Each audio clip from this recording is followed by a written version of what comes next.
Sgrym yn y canol i Glynebwy. Rory Harris yn disgwyl am y bêl, ond Owen Conker sy'n mynd â hi. Y bêl yn lan, yn gyflym mas i'r ochr at David Thomas sy'n cael ei dynnu lawr. Y bêl yn cael ei ffasio unwaith eto mas, tempo'n codi. Mae Casnewydd yn cael ei dynnu i mewn fan hyn. Mae'r olwyr yn cael ei dynnu mewn hefyd, Dom Franchi, y capten, y canolor hefyd wrth i waith. Amddiffynwyr yn cael ei signo i mewn ac allan â hi. Dwylo cyflym at yr ymyl, mae'r bêl yn darganfod. Iwan Bowdom yn taro'r bwlch ar gyflymdrad trwy'r cyswllt a dros y llinell gais.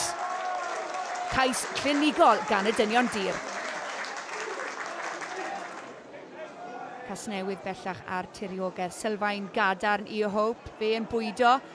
Y bêl yn gloi, dwylo cloi i Finn Baker yn cyrraedd y fflat ar linell dyn, i mewn a fe yn torri'r llinell ac yn marchogaeth tuag at y llinell gais. Cais craff gan y tîm gytre.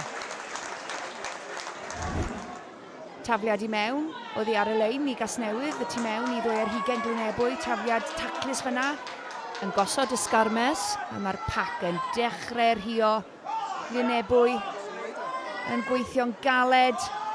Henry Palmer i Hope, a fe at Baker yn taro'r bwlch, yn pweru drwy'r wal ac i lawr ag am ei ail gais.